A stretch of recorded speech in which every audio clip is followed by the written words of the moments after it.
Welcome to Annie's Kitchen and you're watching Annie's Kitchen with Annie. ഇന്നേ നമ്മൾ episode തുടങ്ങുമ്പോൾ ഒരു കാര്യം എന്താണെന്നറിയോ, ഇന്ന് ഞാൻ വലിയ വറക്കലും പിടിക്കലും ഒന്നും ചെയ്യില്ല. ഇന്ന് നമ്മൾ ഈസി ആയിട്ട്, ഏറ്റവും ഈസി ആയിട്ട് ഒരു നല്ലൊരു കട്ട്ലേറ്റ് ചെയ്യാൻ പോവാ. അപ്പം നിങ്ങൾ വിചാരിക്കും എന്നാ പറയുന്ന കട്ട്ലേറ്റ് അല്ലേ, അയ്യോ എന്ന് പറഞ്ഞിരിക്കല്ലേ. പക്ഷെ ആദ്യം ഞാനിവിടെ ഉണ്ടാക്കാൻ പോകുന്നത് ഒരു കട്ട്ലേറ്റും രണ്ടാമത് ഉണ്ടാക്കാൻ പോകുന്ന ഒരു ഫ്ലോട്ടുമാണ്. അപ്പോൾ ഫസ്റ്റ് കട്ട്ലേറ്റ് ഏതാന്ന് വെച്ചാൽ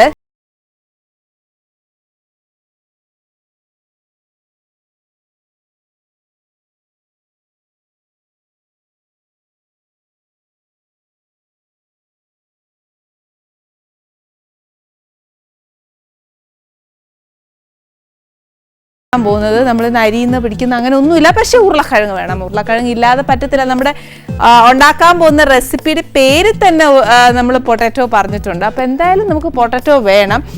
ഒത്തിരി കാര്യങ്ങളൊന്നും ഇല്ലാതെ ഈ കട്ട്ലേറ്റ് എങ്ങനെ ഉണ്ടാക്കണം എന്ന് പറയുകയാണെങ്കിൽ ഞാൻ പറഞ്ഞാൽ ഒക്കത്തില്ലല്ലോ. അത് എന്നാക്ക വേണ്ടതെന്നുള്ളത് കാണിച്ചു തന്നാലല്ലേ ഒക്കത്തുള്ളൂ. അപ്പോൾ എന്നാക്ക വേണ്ടതെന്ന് പറഞ്ഞുതരാം. ഇതിപ്പോൾ ഞാൻ ഒരു 4 ഉരുളക്കിഴങ്ങ് എടുത്തേക്കുന്നത്, അത് പുഴുങ്ങി വെച്ചേക്കുക. പിന്നെ വേണ്ടിയത് കുറച്ച് മല്ലിയില, പിന്നെ കുറച്ച് കോൺഫ്ലവർ, പിന്നെ കുറച്ച് ഉപ്പ്, പിന്നെ വേണ്ടിയത് കുറച്ച് ബ്രെഡ് ക്രംസ്, പിന്നെ ഇച്ചിരി ചീസ് വേണം, പിന്നെ വേണ്ടിയത് കുറച്ച് ഒറിഗാനോ. ചീസും ഒറിഗാനോയും നല്ല കോമ്പിനേഷനാണ്, പിള്ളേർക്കൊക്കെ ഒത്തിരി ഇഷ്ടപ്പെടും. കാര്യം ഫോർ എക്സാമ്പിൾ ഞാൻ പറയുവാണെങ്കിൽ പിസ്സയിലൊക്കെ ബേസായിട്ട് അത് തന്നെയല്ലേ ചേരുന്നത്. അന്നേരം പിന്നെ ചീസും ഒറിഗാനോയും കൂടെ നല്ല കോമ്പിനേഷനാണ്. പിന്നെ വേണ്ടിയത് കുറച്ച് കുരുമുളകാണ് വേണ്ടിയത്. കുരുമുളക് ചതച്ചതല്ല, പൊടി തന്നെയാണ് വേണ്ടിയത്. അത് നമുക്ക് സ്റ്റഫിങ്ങിനും വേണം, അല്ലാതെ നമ്മൾ അതിൻ്റെ ഔട്ടർ കവറിങ്ങിനും വേണം. പിന്നെ വറക്കാനായിട്ട് കുറച്ച് വെജിറ്റബിൾ ഓയിൽ. അപ്പോൾ ഇനിയിപ്പോൾ നമ്മൾ എന്നാ ചെയ്യാൻ പോകുന്നതെന്ന് വെച്ചാൽ ഇതെങ്ങനെ മിക്സ് ചെയ്യുന്നതെന്ന് നോക്കണം അല്ലേ. അതിനൊരു ബൗൾ എടുക്കട്ടെ.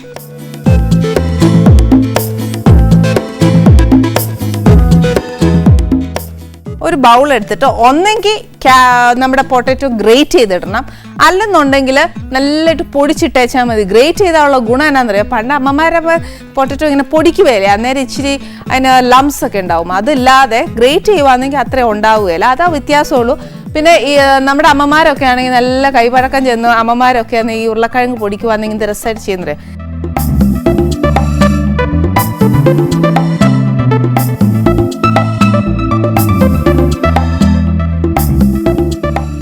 എന്നുവെച്ചാൽ ഈ പൊട്ടാറ്റോ ഗ്രേറ്റ് ചെയ്ത് നല്ലോണം ചെയ്യുന്നത് പറ്റുന്നുണ്ടെങ്കിൽ കൈകൊണ്ട് നല്ലതായിട്ട് പൊടിക്കുക, അല്ലെന്നുണ്ടെങ്കിൽ ഇതേപോലെ ഗ്രേറ്റ് ചെയ്തെടുത്തേച്ചാലും മതി.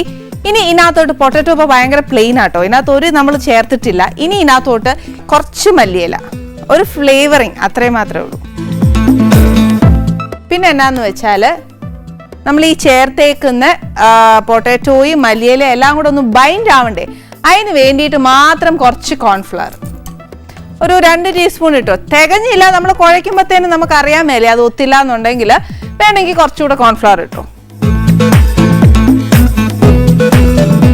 ഇപ്പം ഞാൻ ഈ ഉരുളക്കിഴങ്ങ് പുഴുങ്ങി എടുത്തേക്കുന്നത് അതിനകത്താണ് നമ്മൾ ഇനി ഇച്ചിരി ഉപ്പും കുറച്ച് കുരുമുളകും കൂടെ ഇട്ടേച്ച് നമ്മൾ കട്ട്ലേറ്റിനൊക്കെ കുഴയ്ക്കുന്ന കൂട്ട് കുഴയ്ക്കണം. ഉപ്പ് ഇച്ചിരി ഇട്ടേച്ചാൽ മതി. പിന്നെ ചേർക്കേണ്ടത് കുരുമുളകാണ്. ഈ കുരുമുളക് പൊടിക്ക് എന്നാന്നറിയോ, നമുക്ക് കുരുമുളകിൻ്റെ ഫ്ലേവറൊക്കെ ഇച്ചിരി കട്ട്ലേറ്റിന് മുന്നിട്ട് നിന്നാൽ ഇച്ചിരി സ്വാദ് കൂടും. അതുകൊണ്ട് ഇപ്പം ഞാൻ 3/4 ടീസ്പൂൺ ഇടാവേ.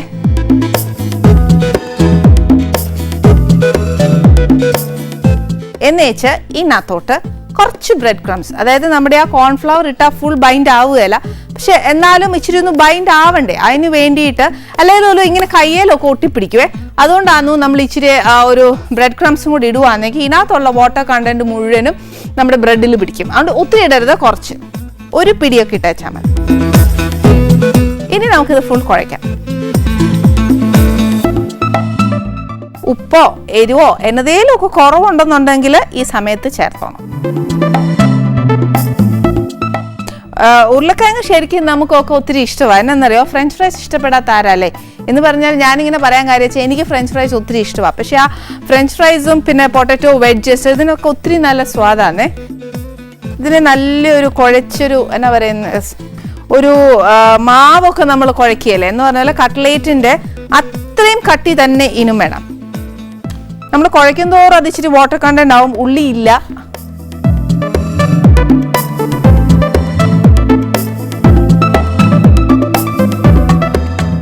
കുഴച്ചിട്ട് അത് കുറച്ച് നേരം അവിടെ ഇരിക്കട്ടെ. അന്നേരം എന്നാ പറ്റുന്നറിയോ, കുറച്ചുകൂടെ അതൊരു വാട്ടർ ആവും. അന്നേരം നമുക്ക് ഒന്നുകൂടെ കുഴച്ചേച്ച് വറുത്തെടുക്കാം. അതിന് വറുത്തെടുക്കണം എന്നുണ്ടെങ്കിൽ അതിനകത്ത് കുറച്ച് സ്റ്റഫിങ് ഉണ്ടെന്ന് ഞാൻ പറഞ്ഞില്ലേ, അതിന് വലിയ പാടൊന്നുമില്ല. ഇതേപോലെ തന്നെ നമ്മുടെ ചീസ് ഗ്രേറ്റ് ചെയ്യുക. ചീസ് ഗ്രേറ്റ് ചെയ്ത് കുറച്ച് ഒറിഗാനോയും കുറച്ച് കുരുമുളക് പൊടിയും കൂടെ ഇട്ട് ഒന്ന് ഇളക്കാൻ ഒക്കത്തില്ല. കാര്യം എന്നാന്നോ, ചീസ് അറിയാൻ മേല, അതിങ്ങനെ ഒട്ടിപ്പിടിക്കും. ഗ്രേറ്റ് ചെയ്ത് ഒരു സ്പൂൺ ഇട്ട് വെച്ച് ഇങ്ങനെ ഒന്ന് ചുമ്മാ ചുറ്റി ചേച്ചാൽ മതി. പിന്നെ നമുക്കത് ഷേപ്പ് ചെയ്യാം.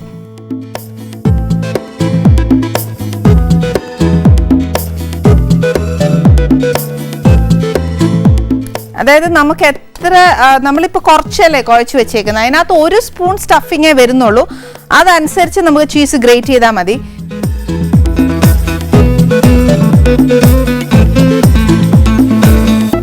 ഇതിപ്പോൾ ഞാൻ കുറച്ച് ചീസേ ഗ്രേറ്റ് ചെയ്യുന്നുള്ളൂ. അത് കഴിഞ്ഞിട്ട് നമുക്ക് അടുത്ത എത്ര ബോൾസ് നമുക്ക് ഇതിന് കിട്ടുന്നതെന്ന് വെച്ചാൽ അതനുസരിച്ച് ബാക്കിയും കൂടെ ഗ്രേറ്റ് ചെയ്യാം. ഇനി ഇതിനകത്തോട്ട് എന്നാ ചെയ്യണമെന്നറിയാവോ, ഇനി ഇതിനകത്തോട്ട് ഒരു ഒറിഗാനോ ഒത്തിരി കൂട്ടണ്ട, ഒരു പിഞ്ച് ഇട്ടേച്ചാൽ മതി. ആ ഒരു ഫ്ലേവർ നമുക്ക് വരണം, അത്രയും മാത്രം മതി. ഒരു 1/4 ടീസ്പൂൺ വെച്ചോ, അത്രയും മതി. അതിനകത്തോട്ട് ഒരു എന്നാ പറയുന്നത്, ഇത് ഇതിനകത്ത് ഇടുന്ന കുരുമുളക് ഒത്തിരി കൂടണ്ട, കുറച്ച് കൂടിയാൽ മതി. കുറച്ച് കൂടിയാൽ മതി എന്ന് പറഞ്ഞാൽ ഒരു 1/4 സ്പൂൺ ഇട്ടോ, അത് ഒത്തിരി വേണ്ട. നമുക്കറിയാം ചീസിൻ്റെ ഒരു എത്ര നമ്മൾ ഗ്രേറ്റ് ചെയ്തേക്കുന്നത്, അതിന് വേണ്ടിയിട്ടുള്ള കുരുമുളക് മാത്രം ചേർത്താൽ മതി. തേങ്ങാപ്പീരയൊക്കെ നമ്മൾ ഇളക്കി വെക്കുന്ന കൂട്ടാ ചീസ് ഗ്രേറ്റ് ചെയ്ത് വെക്കുമ്പോഴത്തേന്. ഇനി എന്നാ ചെയ്യേണ്ടതെന്നറിയാവോ, നമ്മുടെ ആ കുഴച്ച് വെച്ചേക്കുന്നില്ലേ, അതിനെ ഒന്നുകൂടെ ഒന്ന് നമുക്ക് നല്ലതായിട്ട് കുഴച്ചേച്ച് അതിനെ കുഞ്ഞല്ല, നമുക്ക് എത്ര വലുപ്പമാണ് വേണ്ടിയെന്ന് വെച്ചാൽ ആ വലുപ്പത്തിന് അതിൻ്റെ ഓരോ ഉരുളകൾ എടുക്കുക.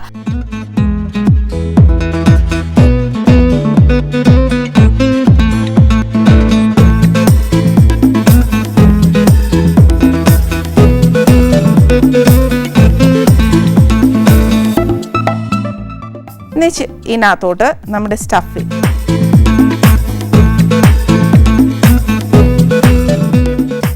ഇത് ഒറ്റ പ്രശ്നം എന്നാണെന്നറിയാവോ, ഇത് ചിലപ്പോൾ പൊട്ടിപ്പോവാൻ ചാൻസ് ഉണ്ട്. അന്നേരം എന്നാ ചെയ്യണമെന്ന് വെച്ചാൽ ഏതാ നമ്മുടെ കൈവാക്ക് ഒക്കുന്നേ അതനുസരിച്ച് നമ്മൾ ചെയ്തേച്ചാൽ മതി കേട്ടോ. ഇതേപോലെ നമുക്ക് ബാക്കി കംപ്ലീറ്റും ഒന്ന് നമുക്ക് സ്റ്റഫ് ചെയ്ത് എടുക്കാം.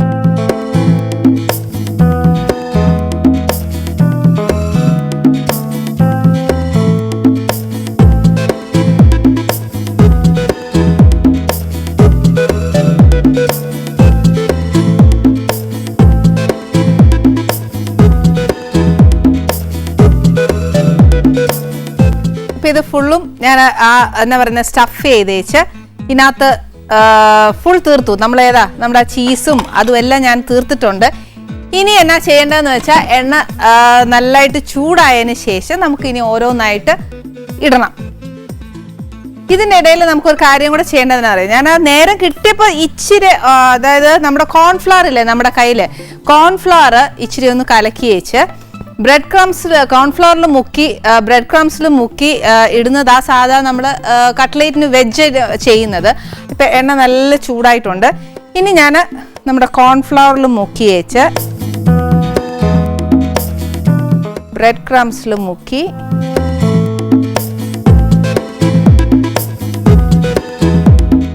കോൺഫ്ലവറിൽ മുക്കുക. എന്നിട്ട് ബ്രെഡ് ക്രംസ് നല്ലതായിട്ട് കോട്ട് ചെയ്തേക്കണം. നമ്മൾ കട്ട്ലേറ്റിന് ചെയ്യുന്ന കൂട്ട് തന്നെയാണ്.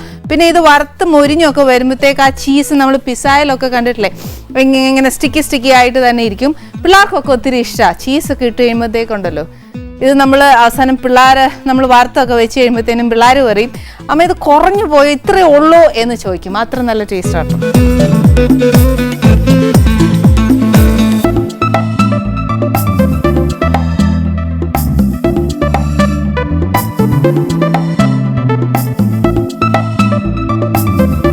ഇനി നമുക്കിത് എണ്ണയിലോട്ടിടാം.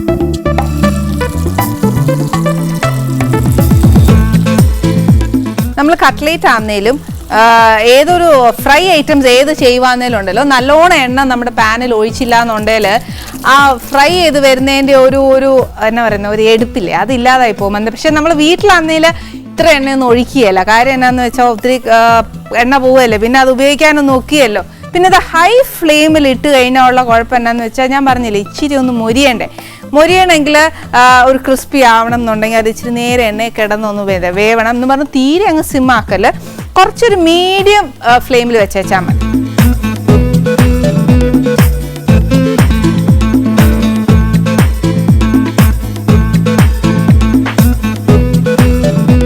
പിന്നെ ക്രിസ്പിനെസ് നിങ്ങൾക്ക് എത്ര മുരിഞ്ഞ് വേണ്ടതെന്ന് വെച്ചാൽ അങ്ങനെ വറുത്ത് കോരുക. ശരിക്കും അതിൻ്റെ കറക്റ്റ് എന്നാന്ന് വെച്ചാൽ നമ്മൾ കട്ട്ലേറ്റിനൊക്കെ ബ്രൗൺ ആക്കി എടുക്കുമല്ലേ എന്ന് പറഞ്ഞ കൂട്ട് ബ്രൗൺ ആക്കി എടുത്തേച്ചാൽ മതി. ഇപ്പോൾ തന്നെ നമ്മുടെ കട്ട്ലേറ്റ് നമ്മളിട്ട് ചീസിൻ്റെ കട്ട്ലേറ്റ് ആണെന്നിൽ എനിക്ക് കണക്കിന് അത് മുരിഞ്ഞു കഴിഞ്ഞു, നല്ല ക്രിസ്പി ആയിട്ടുണ്ട്. ഇനി ഞാൻ ഇത് മൊത്തം ഒന്ന് വറുത്തെടുത്തോട്ടെ.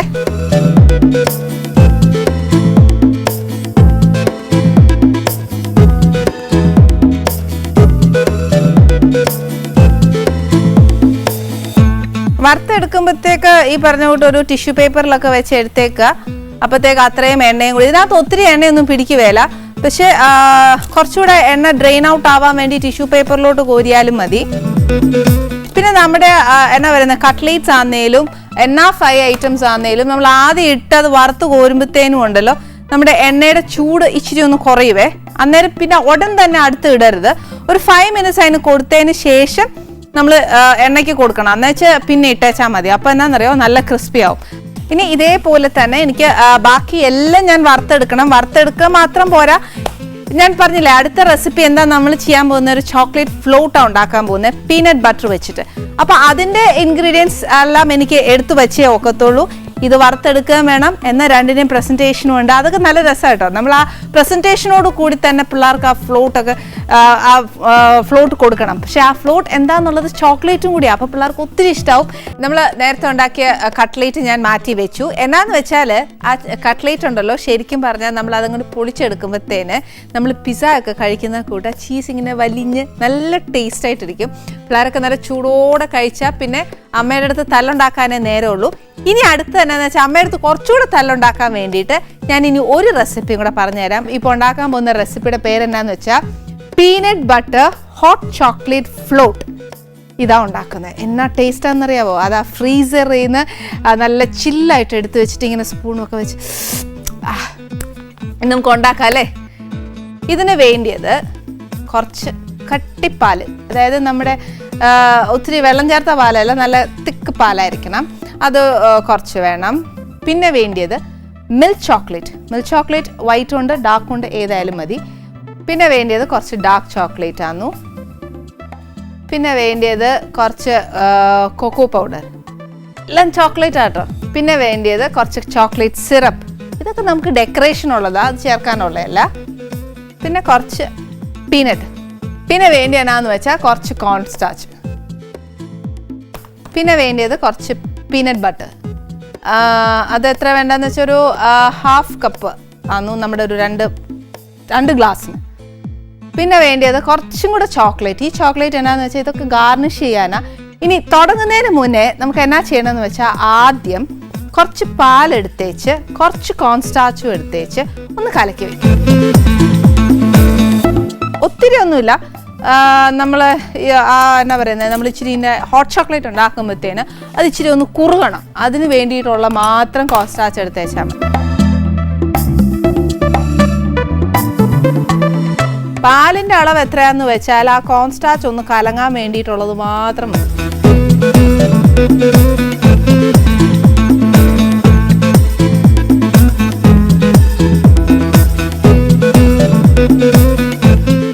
നമ്മൾ കോൺ സ്റ്റാർച്ച് പാലിൽ ചേർത്തേച്ച് വെച്ചേക്കുക, അവിടെ ഇരിക്കട്ടെ. ഇനി എന്നാ ചെയ്യേണ്ടതെന്ന് വെച്ചാൽ നമ്മൾ പാൻ കത്തിച്ചേച്ച് ഒന്നെങ്കിൽ ഒരു കാര്യം ചെയ്യാം, ഡബിൾ ബോയിലിംഗ് സിസ്റ്റം എടുക്കാം. അതല്ലാന്നുണ്ടെങ്കിൽ ഇങ്ങനെ ചെയ്താലും മതി. ഫ്രഷ് ക്രീം ഒഴിച്ചേച്ച് നമ്മുടെ ചോക്ലേറ്റ് ഒന്ന് തിക്കായിട്ട് വേണം അതിനെ ഉരുക്കിയെടുക്കാൻ. അപ്പോൾ ഇപ്പം ഞാൻ എന്നാ ചെയ്യാൻ പോകുന്നതെന്ന് വെച്ചാൽ നമ്മുടെ ചോക്ലേറ്റ് ഒന്ന് ഉരുകാൻ വേണ്ടിയിട്ട് ഞാൻ കുറച്ച് പാലൊഴിച്ച് കൊടുക്കും.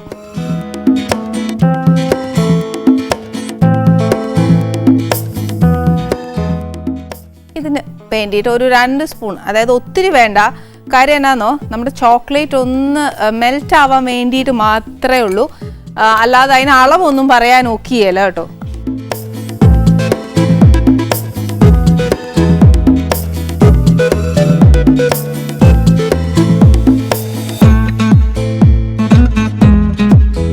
ഇപ്പം നമ്മുടെ ചോക്ലേറ്റ് ഉരുകി കഴിഞ്ഞു. ഞാൻ 2 പ്ലേറ്റ് എടുത്ത് വെച്ച് എന്നാ ചെയ്യാൻ പോകുന്നതെന്ന് വെച്ചാൽ, ഒന്നിനകത്തോട്ട് നമ്മൾ എന്നാ പറയുന്നത്, ചോപ്പ് ചെയ്തെന്ന് അങ്ങനെ പറയാം അല്ലേ, ഒന്ന് തല്ലിയിടുന്ന എന്നാന്ന് വെച്ചാൽ കപ്പലണ്ടി ഒന്ന് 2 3 ഇതായിട്ട് പൊട്ടിപ്പോരണം, അത്രയേ ഉള്ളൂ. അതിനെ അല്ലെന്നുണ്ടെങ്കിൽ ഞാൻ പറഞ്ഞ കൂട്ട് കാരമലൈസ് ചെയ്ത് വെച്ച് പൊടിച്ചെടുത്താൽ കറക്റ്റായിട്ട് കിട്ടും കേട്ടോ. ഒന്നിനകത്ത് കപ്പലണ്ടി ഇട്ടു, ഒന്നിനകത്ത് നമ്മൾ ഈ ചോക്ലേറ്റ് ഒഴിക്കുക.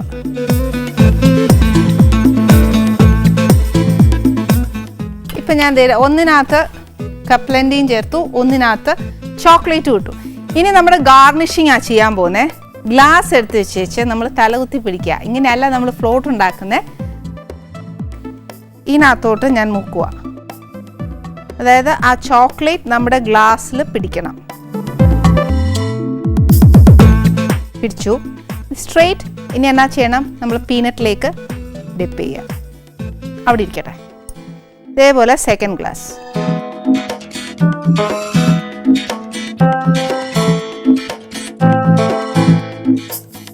ചൂടല്ലേ ചോക്ലേറ്റ്, അന്നേരം ആ കപ്പലണ്ടി അതിലേ പിടിച്ചേക്കും. തിരിക്കും. Let it be there. ഇനി നെക്സ്റ്റ് സെയിം സാധനം.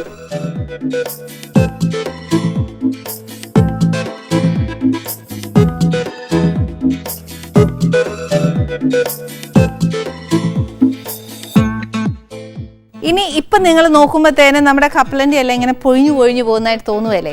പക്ഷെ ഇത് പൊഴിഞ്ഞു പോകാതിരിക്കാൻ ഒരൊറ്റ ഓപ്ഷൻ എന്നാന്ന് വെച്ചാൽ, ഇത് ഡയറക്റ്റ് ഫ്രീസറിലേക്ക് വയ്ക്കുക. അപ്പം ഞാൻ ഇനി അത് ഡയറക്റ്റ് ഫ്രീസറിലേക്ക് വെച്ചിട്ട് ബാക്കി നമുക്ക് ഹോട്ട് ചോക്ലേറ്റ് ഉണ്ടാക്കാം.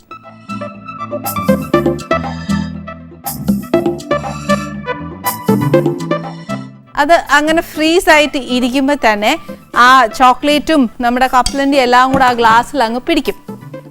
ഇനി ഈ പ്രൊസീജിയർ ഇവിടെ കഴിഞ്ഞു. First step is over. And the next step എന്താ ചെയ്യാൻ പോകുന്നതെന്ന് വെച്ചാൽ, നമ്മുടെ പാല് 2 കപ്പ് പാല്, ഒരു പാൻ എടുക്കും. പാൻ എടുത്തിട്ട് നമ്മുടെ പാലിനകത്തോട്ട് ഒഴിക്കണം. ബേസിക്കലി ഡാർക്ക് ചോക്ലേറ്റിനും മിൽക്ക് ചോക്ലേറ്റും ഒക്കെ നമ്മൾ കുക്കിംഗ് ചോക്ലേറ്റ് മേടിക്കുവാന്നേൽ അതിന് ഇച്ചിരി പഞ്ചസാര കുറവായിരിക്കും. ബേസിക്കലി ഇല്ല ഡാർക്ക് ചോക്ലേറ്റ്സിന്. അപ്പം എന്നാന്ന് വെച്ചാൽ, പഞ്ചസാര വേണമെന്നുണ്ടെങ്കിൽ, മധുരം വേണമെന്നുണ്ടെങ്കിൽ നമ്മൾ എന്നാ ചെയ്യണം, ഇച്ചിരി പഞ്ചസാരയും കൂടെ ചേർത്തോണം. അതല്ല, നമുക്ക് ഇതിനകത്ത് ഒരു വാനില ഐസ്ക്രീമും കൂടെ വരുന്നുണ്ട്. അന്നേരം പിന്നെ അതിനും ഇച്ചിരി മധുരമില്ലേ, പിന്നെ നമ്മുടെ ഈ ചോക്ലേറ്റിന് ഇച്ചിരി മധുരമുണ്ട്. അപ്പം നോക്കി വെച്ച് പഞ്ചസാര വേണം എന്നുണ്ടെങ്കിൽ ഇച്ചിരി ഇടാം. ഇതിനകത്തോട്ട് നമ്മുടെ മിൽക്ക് ചോക്ലേറ്റും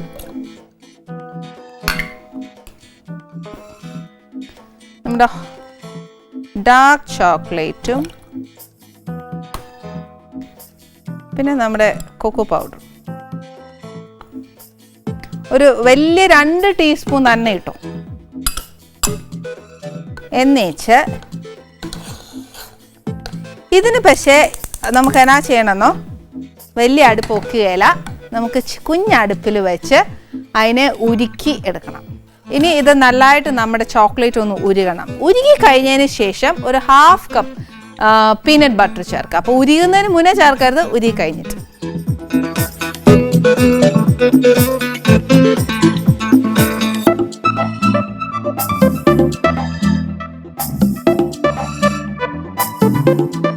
ഇപ്പം ചോക്ലേറ്റ് ഏകദേശം നല്ലതായിട്ട് ഉരുകി കഴിഞ്ഞ് ഇനിയാന്നു ഞാൻ അതിനകത്ത് പീനട്ട് ബട്ടർ ചേർക്കാൻ പോവാ.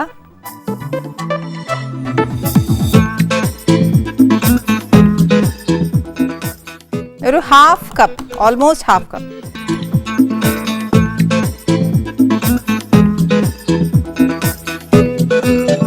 പീനട്ട് ബട്ടറും കൂടെ ഉരുകിയതിന് ശേഷം നമുക്ക് കോൺസ്റ്റാർച്ച് ചേർത്താൽ മതി. അപ്പോൾ ഒരു തിക്കാവും നമ്മുടെ ആ പാലും ചോക്ലേറ്റും എല്ലാം. കണ്ടോ, ഇത് തന്നെ നമ്മൾ എന്തോരം ഹെവിയാ അല്ലേ. അതാ ഞാൻ നേരത്തെ പറഞ്ഞ പിള്ളേർക്ക് അന്നേലും ഇത് കൊടുക്കുന്നതിന് മുമ്പ് പറമ്പിൽ ഓട്ടിച്ചിട്ട് കളിച്ചേച്ചൊക്കെ വന്നേച്ച് ക്ഷീണിച്ച് വരുമ്പോൾ, അല്ലെങ്കിൽ ഒരു ഫുട്ബോളോ അല്ലെങ്കിൽ ഷട്ടിലോ എന്നതേലും ഒക്കെ ഒന്ന് കളിച്ചേച്ച് വന്നേച്ചും കൊടുത്താൽ മതി.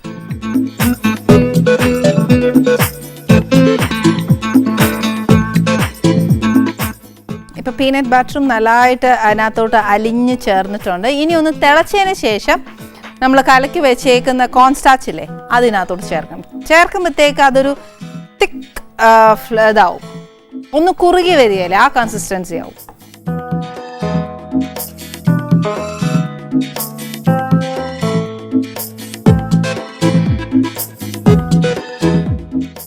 ഇപ്പം നമ്മുടെ ചോക്ലേറ്റ് ചെറിയ തീയിൽ അങ്ങോട്ട് ഞാൻ വെച്ചാൽ അത് ഈ പറഞ്ഞ പോലെ ചൂടായില്ല, പക്ഷേ ചൂടായി തിളച്ചു, പക്ഷെ അതിനൊരു തിക്നെസ്സും ഉണ്ട്.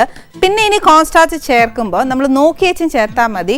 ഞാനിപ്പം ഇതിനകത്ത് ചേർത്ത് വെച്ചേക്കുന്ന അത്രയും തന്നെ നമുക്ക് വേണ്ടി വരികയില്ല.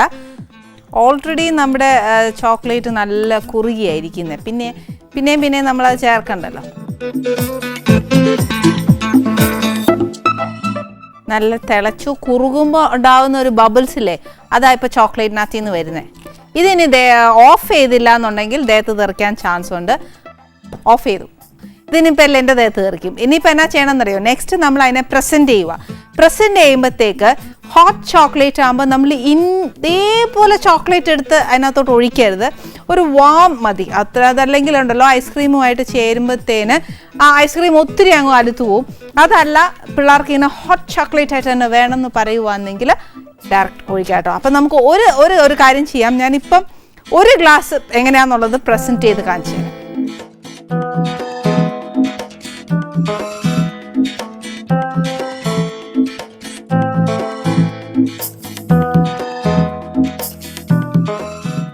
ഒരു ഗ്ലാസ് എടുത്തു, പിന്നെ ഇതിനകത്ത് ചോക്ലേറ്റ് ഇടണമെങ്കിൽ ചോക്ലേറ്റ് ഇടാം, അതല്ല എന്നുണ്ടെങ്കിൽ എന്നാ ചെയ്യണം, കപ്ലൻഡ് ഇടണമെന്നുണ്ടെങ്കിൽ ഇടാം.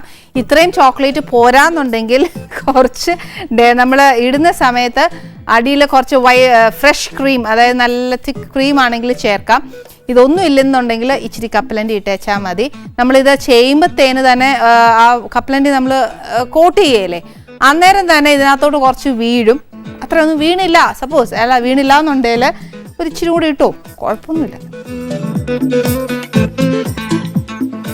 ഇതിനകത്ത് ഒരു 2 സ്കൂപ്പ്, അതായത് ഫസ്റ്റ് സ്കൂപ്പ് ഇട്ടേച്ച് ഐസ്ക്രീം ഇട്ടതിന് ശേഷം കുറച്ച് നമ്മുടെ ഹോട്ട് ചോക്ലേറ്റ് ഒഴിക്കുക, പിന്നെ നെക്സ്റ്റ് സ്കൂപ്പ് ഇടുക, അങ്ങനെയാ. അപ്പോൾ ഇപ്പോൾ ഞാൻ എന്നാ ചെയ്തു, ഫസ്റ്റ് കപ്പലണ്ടി ഇട്ടേക്കുക, അതിനുശേഷം the first scoop.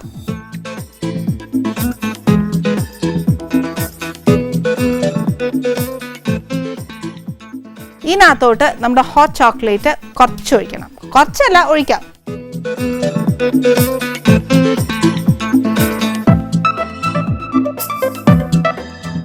First layer. ഇനി ഇതിന് മുകളിലോട്ട് ഒരു സ്കൂപ്പ് ഐസ്ക്രീമും കൂടെ.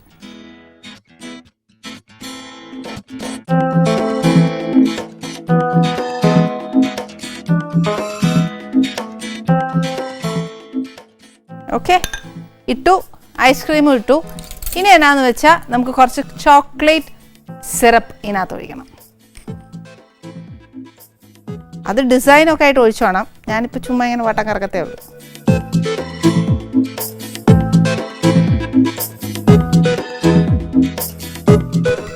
ഇതിൻ്റെ മേലോട്ട് ഒന്നെങ്കിൽ നമ്മുടെ ബാക്കി വന്ന കപ്പലണ്ടി കളയാതെ ഇടുക, അതല്ല നമ്മുടെ നല്ല ഗ്രേറ്റഡ് ചോക്ലേറ്റോ അല്ലെന്നുണ്ടെങ്കിൽ ചോക്ലേറ്റ് ചിപ്സോ അല്ലെന്നുണ്ടെങ്കിൽ ഇതൊന്നും പോയിട്ട് ഒരു ചോക്ലേറ്റ് ബിസ്ക്കറ്റ് വെച്ചാലും നല്ല രസമാണ് കാണാൻ മാത്രമല്ല കഴിക്കാനും നല്ല രസമാണ്. ഇനിയിപ്പോൾ എന്നാ ചെയ്യണം, നമുക്ക് ഇങ്ങനെ ഇത് കുടിക്കാൻ ഒക്കുകയല്ല. അപ്പോൾ എന്നാ ചെയ്യണമെന്ന് വെച്ചാൽ ഒരു സ്പൂൺ, അത് സ്പൂൺ എന്ന് പറഞ്ഞാൽ സാധാ സ്പൂണല്ല, നമ്മൾ ആദ്യമായിട്ടൊക്കെ പ്രസൻറ്റ് ചെയ്യുമ്പോഴത്തേക്ക് കുറച്ചൊന്ന് ഞെട്ടിച്ചൊക്കെ വേണം പിള്ളേരുടെ മുമ്പൊക്കെ കൊണ്ടുപോകാൻ. അമ്മയ്ക്കും ഇത് ഉണ്ടാക്കാൻ അറിയാടാ എന്നൊക്കെ പേടിപ്പിച്ചിട്ട് ഒരു സ്പൂണും ഇട്ടിട്ട് ഒന്നെങ്കിൽ ഇങ്ങനെ കഴിക്കുക, അതല്ല എന്നുണ്ടെങ്കിൽ ഫ്രീസ് ചെയ്തിട്ട് അങ്ങനെ കഴിക്കാം. ഇപ്പം ഞാൻ എന്തായാലും നമ്മുടെ ഗസ്റ്റിന് വേണ്ടി ഉണ്ടാക്കിയ ചോക്ലേറ്റ് ഏതാണ്ട് ഇപ്പോൾ ഒന്നുകൂടെ എനിക്ക് സെറ്റ് ചെയ്യാനുണ്ട്. ഇന്ന് നമ്മുടെ ഗസ്റ്റിനെ പറ്റി ഞാൻ എന്തായാലും 2 ഗ്ലാസ് എടുത്തപ്പോൾ നിങ്ങൾക്ക് എന്തായാലും ഉറപ്പായിരിക്കും 2 ഗസ്റ്റ് ഉണ്ടെന്നുള്ളത്. ഇന്നത്തെ ഗസ്റ്റ് സ്പെഷ്യലാണ്. കാര്യം എന്താണെന്ന് വെച്ചാൽ ചേച്ചീൻ്റെ അടുത്ത് ചേച്ചിയെ പറ്റി പറയുകയാണെങ്കിൽ ചേച്ചി കൈവച്ച മേഖലകളിലെല്ലാം ചേച്ചി മിടിക്കുക. അത് ശരിക്കും പറഞ്ഞാൽ എന്തോരം ഉണ്ടെന്നറിയാം ചേച്ചിയെ പറ്റി പറയാൻ. എന്തൊക്കെ ചേച്ചി ഒരു നർത്തകിയാണ്, നല്ലോണം വീണ വായിക്കും, പിന്നെ പാട്ടുകാരിയാണ്, ചിത്രകാരിയാണ്, എന്നൊക്കെയെന്നറിയാം, ഫാഷൻ ഡിസൈനിങ് ഉണ്ട്. എനിക്കറിയാൻ മേല എന്നതൊക്കെയാണെന്നോ അറിയത്തില്ല എത്രയോ. പക്ഷെ എനിക്കിതൊക്കെ കേട്ടിട്ട് ചെറിയൊരു കുശുമ്പുണ്ട്. പക്ഷെ എന്നാൽ ഈ പറഞ്ഞ പോലെ അഭിമാനമുണ്ട് കേട്ടോ ചേച്ചി. പിന്നെ ചേച്ചി ഇത്ര ആയതിൽ എനിക്ക് ഒത്തിരി അഭിമാനവും തോന്നുന്നുണ്ട്. പിന്നെ പെണ്ണല്ലേ വർഗം, ഒരു ഇച്ചിരി കുശുമ്പ് വരാതിരിക്കുമോ?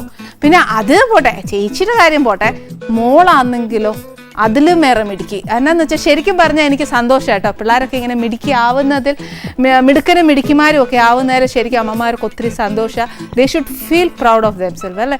നമ്മുടെ അപ്പനും അമ്മയും എപ്പോഴും പറയല്ലേ, മക്കൾ നന്നായി കഴിഞ്ഞ് കഴിയുമ്പോൾ നമുക്ക് അപ്പനും അമ്മയ്ക്ക് അത് അഭിമാനമാണെന്ന് പറയുന്ന പോലെ ചേച്ചിക്കും ചേട്ടനും എത്രയായാലും ആ മോളിൽ അഭിമാനിക്കാം. ഇത്രയൊക്കെ ഞാൻ പറഞ്ഞപ്പോൾ ആരാന്നല്ലേ നിങ്ങൾ ചോദിക്കുന്നത്. ഇന്ന് നമ്മുടെ ആനീസ് കിച്ചണിലെ ഗസ്റ്റ് വരാൻ പോകുന്നത് ഊർമിള ഉണ്ണി ചേച്ചിയും മോൾ ഉത്തരയും കൂടിയാണ് വരാൻ പോകുന്നത്. അവർക്ക് കൊടുക്കാനാണ് ഞാൻ ഈ സ്പെഷ്യലൊക്കെ ചെയ്തേക്കുന്നത്. എന്തായാലും ഒരു കാര്യം ചെയ്യാം, അവർ വരുമ്പോഴത്തേക്ക് ഞാൻ ഒരു ഗ്ലാസ് കൂടെ സെറ്റ് ചെയ്യാം. ഇത് കണ്ടിട്ട് എൻ്റെ കൺട്രോൾ പോകുന്നു. ഞാൻ ചേച്ചിക്ക് മൂക്കുള്ള നമ്മുടെ ഫ്ലോട്ട് ശരിയാക്കിയിട്ടുണ്ട്. നേരത്തെ ഞാൻ സെറ്റ് ചെയ്ത ഫ്ലോട്ട് ഞാൻ തന്നെ കഴിച്ചു. കാര്യം എന്താണെന്ന് പറയുക, ഇത് പിള്ളേരൊന്നൊന്നുമില്ല, ഇതിൻ്റെ ടേസ്റ്റ് നമ്മൾ അറിയുമ്പോൾ ഉണ്ടല്ലോ, പിള്ളേർ കാണാതെ തന്നെ ചിലപ്പോൾ നമ്മൾ ഇതൊന്നും ഉണ്ടാക്കി ചുമ്മാ പാത്തിരുന്നൊക്കെ കഴിച്ചെന്നിരിക്കും. അതേപോലെ ഈ ചൂട് നമ്മുടെ ചീസ് കട്ട്ലേറ്റും കൂടെ ആകുമ്പോഴത്തേക്ക് നല്ല കോമ്പിനേഷനാണ്. ഇത് വലിയ സ്പൈസ് ഒന്നുമില്ല. എന്താ പറയാന്നറിയാം, നമുക്ക് എല്ലാവർക്കും കഴിക്കാവുന്നതാണ്. കുഞ്ഞു പിള്ളേർക്കായാലും ശരി, വലിയവർക്കായാലും ശരി, നമ്മുടെ എന്നാ പറയുന്നത്, മുതിർന്നവർക്ക്, അപ്പച്ചനും അമ്മച്ചിമാർക്കും ഒക്കെ കൊടുത്തോ. പിന്നെ ഇടയിൽ ഈ ചീസ് കാണുമ്പോൾ ചിലപ്പോൾ അപ്പച്ചനെ അമ്മച്ചിനെയും വഴക്കൊക്കെ കേൾക്കും. അതും കൂടെ ഒന്ന് കേൾക്കാൻ തയ്യാറായിക്കോ. നമസ്തേ ചേച്ചി. നമസ്തേ. നമസ്തേ. ഇതിൽ തന്നെ നോക്കുക, കണ്ടോ, ഞാൻ പറഞ്ഞില്ലേ ഇപ്പത്തെ ന്യൂജൻ പിള്ളേർ ആദ്യം നോക്കിയത് ഇതിലല്ലേ. അതെ, ആദ്യം ഇതിലേക്ക് നോക്കി ഡെക്കറേറ്റ് ചെയ്ത് നട്ട്സ് ഒക്കെ കണ്ടോ. ഞാൻ പറഞ്ഞില്ലേ ചേച്ചി പ്ലീസ് നാണം കെടുത്തരുത്. കണ്ടില്ലേ, ഞാൻ പറഞ്ഞില്ലേ നേരത്തെ. ആദ്യം ഇതേമാതിരി ചേച്ചി ഞാനും ഇതേപോലെ ഡെക്കറേറ്റ് ചെയ്തൊക്കെ വെച്ച് എന്റെ പ്രേക്ഷകരെ കാണിച്ചപ്പോ ഉണ്ടല്ലോ, ശരിക്കും ഞാൻ അവരോട് പറഞ്ഞു, നിങ്ങൾക്കുള്ളത് ഞാൻ പിന്നെ ഡെക്കറേറ്റ് ചെയ്യാം, ഇത് ആദ്യം ഞാൻ കഴിച്ചിട്ട് വരട്ടെ എന്ന് പറഞ്ഞു. എന്ത് ചേച്ചി അങ്ങനെ പറയരുത് ചേച്ചിയെ പോലെ. കറക്റ്റ്, എനിക്ക് ഇത്രയും പണ്ട് വരുന്നോട്ടെ, സന്തോഷായി ചേച്ചി. ഇപ്പൊ ഞാൻ ചേച്ചിയെ പറ്റി എന്റെ പ്രേക്ഷകരോട് ഞാൻ പറഞ്ഞേ ഉള്ളൂ. ചേച്ചിയെ പറ്റി ഇനി എനിക്ക് സത്യം പറഞ്ഞ ഫീലിംഗ് പ്രൗഡ് ഓഫ് മൈസെൽഫ്. എന്നുവെച്ചാൽ ഒരു വിമൻ എന്ന രീതിയിൽ ചേച്ചി ഇത്രയും എന്നാ പറയുന്നത്, ഏതെല്ലാം മേഖലയിലാ ചേച്ചി ഇങ്ങനെ തൊട്ടതൊക്കെ പൊന്നാക്കിയ ചേച്ചിയാ. അതേപോലെയാ ചേച്ചി തൊട്ടതൊക്കെ പൊന്നാക്കി ഒരാളാ നിക്കുന്ന കേട്ടോ. ആദ്യം സാധാരണ എല്ലാവരും വരുന്ന ഗസ്റ്റിനെ കുറിച്ചല്ലേ പറയാ, ഒരു വാക്ക് പക്ഷെ എനിക്ക് ആനയെ കുറിച്ച് പറയാതെ പറ്റില്ല. അതുകൊണ്ട് ഞാൻ പറയുകയാണ്, ഈ കോട്ടയം ഭാഷയുണ്ടല്ലോ, എന്ത് രസമാണ് കേൾക്കാന്ന് അറിയാമോ. ഈ പ്രോഗ്രാമിന്റെ ഏറ്റവും വലിയ രസം തന്നെ ഈ ഭാഷയാണ്. എനിക്ക് ഇടയ്ക്കിടയ്ക്ക് എന്നാ നല്ലതാ അങ്ങനെ ഭയങ്കര രസം കേൾക്കാൻ. ഈ പറയുന്ന ആളും അതുപോലെ സുന്ദരിയായിട്ടുള്ള ഈ ആളെ പോലെ തന്നെ സുന്ദരമാണ് വർത്തമാനം. Thank you. ഞാനിപ്പോ ചേച്ചിയെ പറ്റി പറയുമായിരുന്നു എന്റെ പ്രേക്ഷകരോട്. ഒരു സ്ത്രീ എന്ന നിലയ്ക്ക് എനിക്ക് കുശുമ്പുണ്ട് കേട്ടോ, ഉള്ള കാര്യം തുറന്നു പറഞ്ഞേക്കാലോ. പക്ഷെ ആസ് എ വിമൻ എന്ന രീതിയിൽ എനിക്ക് പ്രൗഡ് വന്നു. കാര്യം ചേച്ചിയെ പറ്റി എനിക്കെന്നല്ല എന്റെ പ്രേക്ഷകർക്കും എല്ലാം അറിയാം. എന്നാന്ന് വെച്ചാൽ ചേച്ചി നല്ലൊരു നർത്തകിയാണ്, വീണ വായിക്കും, പെയിന്റിംഗ് ഉണ്ട്. എന്റെ ചേച്ചി ഒരു ഡിസൈനർ ആണ്, എനിക്കറിയാൻ മേല. പക്ഷെ എന്റെ അമ്മയല്ലേന്ന് അതൊരു ഉത്തരയുടെ അമ്മയും കൂടിയാണ്. പോട്ടെ, ഇനി കൊച്ചിന് വിഷമം വരണ്ട. എന്നാലും പോട്ടെ ചേച്ചി, ഇതെല്ലാം എനിക്കും അറിയാം, എന്റെ പ്രേക്ഷകർക്ക് അറിയാം. ചേച്ചി പല ഇന്റർവ്യൂസിലും ഒക്കെ ചേച്ചി പറഞ്ഞ. പക്ഷെ ഇതൊന്നുമല്ല എനിക്കറിയേണ്ടതെന്ന്. ഇന്ന് എനിക്ക് അറിയേണ്ട എന്നാന്ന് വെച്ചാൽ, ചേച്ചി ഊർമിള ഉണ്ണി എന്ന വ്യക്തി, കോവിലകത്തെ തമ്പുരാട്ടിയെ കുറിച്ച്, അവിടുത്തെ പാചക രീതി, ഇതൊക്കെ ഈ പറഞ്ഞോട്ടെ എനിക്കും അറിയാൻ മേല, നമ്മുടെ പ്രേക്ഷകർക്ക് അറിയാൻ പറ്റില്ല. ഷെയർ ചെയ്യാം. പക്ഷെ ഷെയർ ചെയ്യണമെങ്കിൽ ചേച്ചി ഇവിടെ നിന്നാ ഒക്കത്തില്ലല്ലോ, അത് ഒത്തിരി ഇല്ലേ ചേച്ചിക്ക് പറഞ്ഞു തരാൻ. അത് സ്പീഡിൽ വേഗമായിട്ടും കേൾക്കണ്ട. ഞങ്ങൾക്ക് ഇങ്ങനെ സമയമെടുത്ത് വന്ന നേരം തൊട്ട് എനിക്ക് തരുമോ ചേച്ചിക്ക് തന്നിട്ട് എനിക്ക് പറഞ്ഞു തന്നാ മതി. കഴിച്ചെല്ലാം കഴിഞ്ഞിട്ട് എന്തൊരു ദുഃഖം നോക്കി നമുക്ക് ഇരുന്ന് വർത്താനം പറയാം, അതായിരിക്കും ചേച്ചിക്ക് സന്തോഷമായി. അപ്പൊ വരും, നമുക്ക് അങ്ങോട്ട് പോകാൻ വരും. മോളെ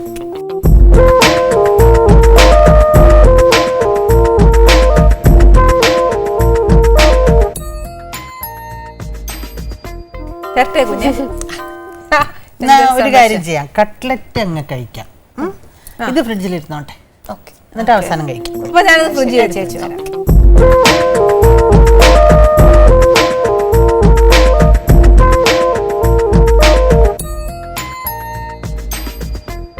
അപ്പൊ ലാസ്റ്റിലുള്ള വർത്താനം ഒക്കെ പറഞ്ഞതിന് ശേഷം ചേച്ചി സമാധാനമായിട്ട് കഴിക്കുന്നതായിരിക്കും. അതാ ആ ചോക്ലേറ്റ് ഹോട്ട് ചോക്ലേറ്റ് ആണ് ഇഷ്ടമല്ലേ നമ്മളെ ഹോട്ട് ചോക്ലേറ്റ് ഇഷ്ടം മറ്റേ സാധാ മിൽക്ക് ചോക്ലേറ്റ് മറ്റേ ഡാർക്ക് ചോക്ലേറ്റ് ഇഷ്ടം ഡാർക്ക് ചോക്ലേറ്റ്. ഓ അപ്പൊ പിന്നെ ഞാൻ ചോദിക്കാതെ തന്നെ ഉണ്ടാക്കിയത് എന്നാന്നല്ല അല്ലെ വെജാന്ന് പറഞ്ഞു പക്ഷെ എന്നാലും ഞാൻ അയ്യോ ഇവിടെ വെജൊന്നുമല്ല, ചേച്ചി ഞാൻ മാത്രമേ ഉള്ളൂ.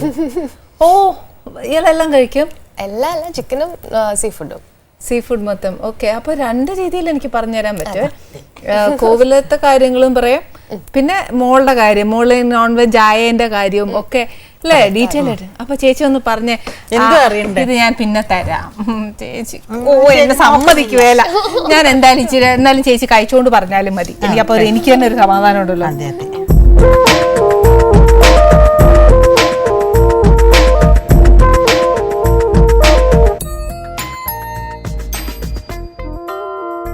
ഇതാണ് പറയുന്നത് എന്നാ ചേച്ചി? കൈപുണ്യം എന്നൊക്കെ. അയ്യോ, അത് കോവിലകത്തായാലും ശരി എവിടെ ആയാലും ശരി, അതൊന്ന് വേറെ തന്നെയാ കേട്ടോ. ആണ് ഇത്. ഞാൻ ചീസൊക്കെ ഇട്ടിട്ടുണ്ട്. പിള്ളേർക്കൊക്കെ ചീസ് പൊതുവെ ഇഷ്ടമല്ലേ. ചീസും ഒറിഗാനോയുടെയും കോമ്പിനേഷൻ ഇസ് വെരി ഗുഡ് എന്നാ പറയുന്നത്. ഇതിനകത്തൊന്ന് ഒഴുകി വരും. അയ്യോ എനിക്ക് വയ്യ. തമ്പുരാട്ടിയുടെ കൈപ്പുണ്യം ഇതിലൊന്നുമില്ല. പക്ഷെ എനിക്ക് അതിനെപ്പറ്റി ഒക്കെ അറിയണം. ചേച്ചി ഒന്ന് പറഞ്ഞു. ഞാൻ പറയട്ടെ, മാമ്പഴ പുളിശ്ശേരി ഉണ്ടാക്കുന്ന ഒരു രീതി പറയാം നമുക്ക്. നമ്മൾ സാധാരണ മാമ്പഴ പുളിശ്ശേരി ഉണ്ടാക്കുമ്പോൾ എങ്ങനെയാ, മാമ്പഴം ആദ്യം ഒന്ന് വേവിച്ചു, പിന്നെ തേങ്ങയും കുറച്ച് മുളക് പൊടിയും മഞ്ഞപ്പൊടിയും കൂടെ അരച്ചങ്ങോട്ട് കുറച്ച് തൈരും കൂടെ ചേർത്ത് ഒഴിച്ച് കഴിഞ്ഞു. ഇത്രയേ ഉള്ളൂ. കടുവറുത്തിട്ടാൽ അല്ല, ഇത് സാധാരണ മാമ്പഴ പുളിശ്ശേരി. ഇനി കോവിലങ്ങളിലത്തെ മാമ്പഴ പുളിശ്ശേരി പറയാം. അതിൻ്റെ പ്രത്യേകത എന്താണെന്ന് വെച്ചാൽ, ആദ്യം തന്നെ മാങ്ങ കുറച്ച് ഒരു ഇത്തിരി വെള്ളം ഒഴിച്ചിട്ട് ഒന്ന് തിളപ്പിക്കും. പഴുത്ത മാങ്ങ അങ്ങനെ തൊലി കളഞ്ഞിട്ടിട്ട് ഇച്ചിരി വെള്ളം ഒഴിച്ചിട്ട് ഒന്ന് തിളപ്പിക്കും. ഒന്ന് നന്നായിട്ടൊന്ന് തിളയ്ക്കുമ്പോൾ ഒരു ചെറിയ വേവ് പോലെ അതിനകത്ത് വരും. അതിനകത്തേക്ക് നല്ലപോലെ ശർക്കരപ്പാനി അങ്ങോട്ട് ഒഴിക്കും. ശർക്കരപ്പാനിയും ഈ മാങ്ങയും കൂടി ഇങ്ങനെ വഴണ്ട പോലെ ഇങ്ങനെ വഴറ്റി ഇങ്ങനെ എടുക്കണം. ഫുൾ മാങ്ങ 2 മാങ്ങ ഇട്ടാൽ മതി. കുറച്ച് ഒരു ചെറിയ ഫാമിലിക്ക് 2-3 മാങ്ങ മതി. അതും ചന്ദ്രക്കാര മാങ്ങ ഏറ്റവും നല്ല കേട്ടോ. ഇങ്ങനെ പിഴിഞ്ഞു കൂട്ടുന്നതില്ലേ, അങ്ങനത്തെ ചന്ദ്രക്കാര കൊച്ചു മാങ്ങയല്ലേ, അത് 3-4 ഇട്ടാലും ഇത്രയേ ഉള്ളൂ. എന്നിട്ട് അതിൽ ഈ ശർക്കരപ്പാനി ഒഴിച്ചിട്ട് നന്നായിട്ട് ഇളക്കണം. അപ്പം അതിങ്ങനെ എല്ലാം കൂടെ കുഴഞ്ഞ പോലെ വരും. എന്നിട്ട് അതിൽ കുറച്ച് നെയ്യ് ഒഴിക്കണം. അപ്പൊ ആ നെയ്യിന്റെ മണം അതിലോട്ട് അങ്ങോട്ട് പിടിക്കും, ഈ മാങ്ങയിലോട്ട്. അത് അറിയരുത്, അതെ സ്പെഷ്യൽ പറഞ്ഞു കൊടുക്കരുത്. ആരോടും പറയില്ല ചേച്ചി, വേഗം പറഞ്ഞോളൂ. അങ്ങനെ അതിൽ നെയ്യ് ഒഴിച്ചിട്ട് ഒന്ന് നന്നായിട്ട് വഴറ്റുക. എന്നിട്ട് അതിലേക്ക് വേണം നമ്മൾ കുറച്ച് തേങ്ങ, ഒരു പിടി തേങ്ങ, 4 മാങ്ങയുള്ളെങ്കിൽ ഒരു പിടി തേങ്ങ, കുറച്ച് തൈര്, കുറച്ച് മഞ്ഞൾപ്പൊടി, കുറച്ച് മുളക് പൊടി, ഇത്രയും മാത്രം. ചുമ്മാ ഉള്ളി ഇഞ്ചി ഒന്നും കൊണ്ടിടരുത്, ഇത്രയേ ഉള്ളൂ. കഴിഞ്ഞ കോമ്പിനേഷൻ. ഇത് നന്നായിട്ട് അരയ്ക്കുക. കല്ലിൽ അരയ്ക്കുകയാണെങ്കിൽ നല്ല വെണ്ണ മാതിരി അരച്ചെടുക്കണം. അല്ലാന്ന് വെച്ചാൽ മിക്സിയിൽ അരയ്ക്കും. നന്നായിട്ട് വെണ്ണ പോലെ അരച്ചെടുക്കുക. തേങ്ങയും മഞ്ഞപ്പൊടിയും മുളക് പൊടിയും. മഞ്ഞപ്പൊടിയും മുളക്, തൈര് മറക്കരുത്. തൈര് വേണം. പുളിയുള്ള തൈര് വേണേ. പുളിയുള്ള തൈരും കൂടെ അതിൽ ചേർത്ത് നന്നായിട്ട് അരച്ചിട്ട് ഈ മാമ്പഴത്തിൻ്റെ ഈ കുറുക്കി വെച്ചിട്ടില്ല അതിനകത്തോട്ട് ഒഴിക്കുക. എന്നിട്ട് പ്രത്യേകം ശ്രദ്ധിക്കേണ്ടത്, കടുക്, മുളക്, ഉലുവ നെയ്യിൽ തന്നെ വറക്കണം. വെളിച്ചെണ്ണയിലൊന്നും വറക്കരുത്. വെളിച്ചെണ്ണയിലൊക്കെ വറുത്ത സാധാരണ പുളിശ്ശേരിയായി പോവും. ഇവിടെ അങ്ങനെ ഒഴിച്ചാൽ അവിടെ എത്തണം, അങ്ങനെയൊന്നും അല്ല പുളിശ്ശേരി വേണ്ടത്. നല്ല കുറുക്കുകാളം പോലെ ഇരിക്കണം, കുറുകിയ പോലെ ഇരിക്കും. ഒരു പാത്രത്തിൽ ഇങ്ങനെ കുറുകിയ പോലെ, അതെന്ന് വെച്ചാൽ കട്ടിക്ക് അങ്ങനെ പുഴുക്ക് പോലെ ആക്കരുത്, ഒത്തിരി ലൂസായിട്ട്. അതാണ് ശരിയായിട്ടുള്ള മാമ്പഴ പുളിശ്ശേരി. അവസാനം ആർക്കും വേണ്ടാത്ത കരിവേപ്പില. ആർക്കും വേണ്ടാത്ത കരിവേപ്പില ഒരു അടിയും കൂടെ വെച്ചേരും.